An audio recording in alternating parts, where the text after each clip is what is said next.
Assalamualaikum warahmatullahi wabarakatuh.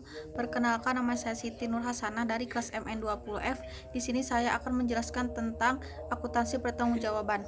Nah, definisinya yaitu sistem akuntansi yang dirancang sedemikian baik sehingga dapat mencatat dan melaporkan pendapatan atau biaya yang timbul akibat pelaksanaan suatu aktivitas kepada manajer yang bertanggung jawab terhadap aktivitas tersebut.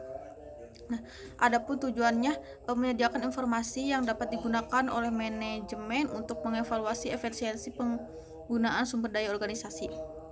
Skema akuntansi pertanggungjawaban diantaranya: 1. Menghitung biaya sesungguhnya setiap aktivitas selama periode tertentu. Kedua, hasil perhitungan tersebut dibandingkan dengan biaya yang dianggarkan untuk aktivitas yang sama. Yang ketiga yaitu perbedaannya disebut penyimpangan, dilaporkan kepada manajer yang bertanggung jawab mengendalikan aktivitas tersebut.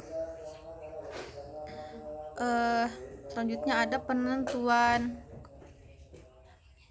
pihak yang mengendalikan biaya, yaitu sistem akuntansi pertanggungjawaban yang efektif harus memisahkan biaya terkendali dengan biaya tidak terkendali. Selanjutnya ada asumsi dasar akuntansi pertanggungjawaban adalah individu yang berwenang mengendalikan aktivitas harus bertanggung jawab terhadap biaya yang timbul akibat pelaksanaan aktivitas tersebut. Terus ada mengidentifikasi biaya yang terkendali oleh manajer unit operasi merupakan pekerjaan yang sulit. Selanjutnya, biaya setiap unsur pengeluaran terdiri dari dua elemen, yaitu yang pertama harga per unit dan kuantitas unsur yang digunakan. Dan yang terakhir ada apabila suatu biaya dapat ditelusuri dan dibebankan langsung ke suatu departemen dan jumlahnya dipengaruhi oleh perubahan aktivitas departemen, maka biaya tersebut termasuk biaya terkendali oleh manajer departemen.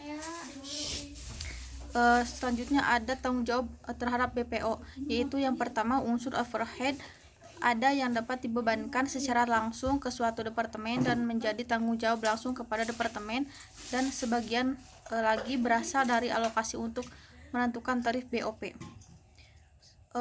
Yang poin kedua yaitu biaya hanya perlu dialokasi apabila manajer departemen menerima alokasi dapat mengendalikan biaya alokasi. Dan yang ketiga yaitu departemen pemakai harus mengetahui harga jasa sebelum membeli hingga dapat mempertimbangkan biaya dan manfaatnya. Dan ada tujuan utamanya yaitu memotivasi individu mencapai kinerja yang tinggi dengan melaporkan efisiensi dan inefisiensi kepada manajer pusat pertanggungjawaban dan atasannya, dan memberikan informasi yang dapat membantu manajer pusat bertanggung jawab untuk mengidentifikasi inefisiensi sehingga mereka dapat mengendalikan biaya menjadi lebih efisien. Nah, yang sekarang ada analisis penyimpangan dan anggaran fleksibel, yaitu yang pertama tujuan utama AP dengan mengendalikan biaya, perbandingan atau biaya aktual dengan biaya dianggarkan, menghubungkan apa yang terjadi dan juga apa yang direncanakan. Efisiensi yang membandingkan sama dengan biaya sesungguhnya dengan biaya dianggarkan pada volume sesungguhnya atau.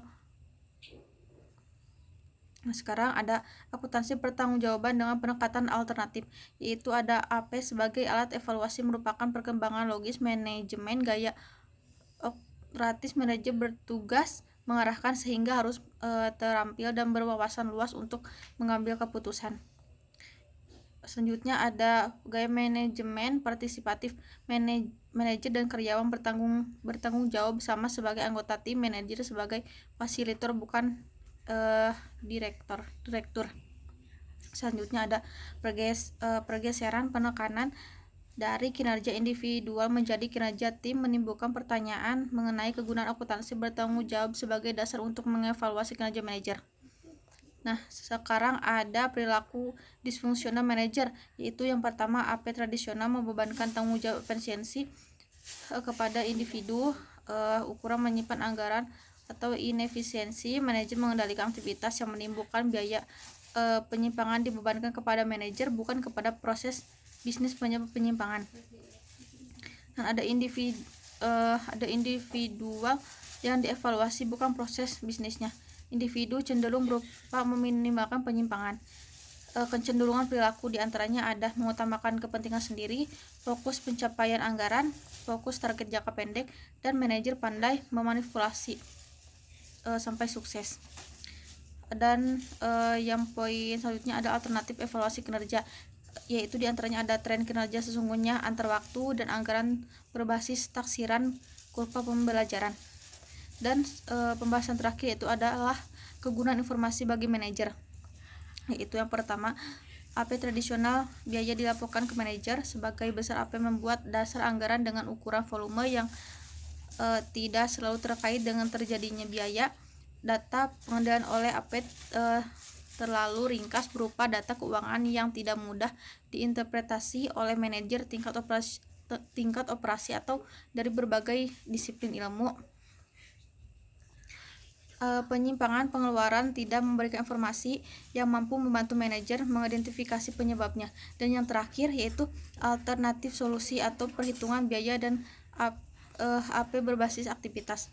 Nah, mungkin hanya itu yang dapat saya sampaikan, kurang lebihnya mohon dimaafkan. Wassalamualaikum warahmatullahi wabarakatuh.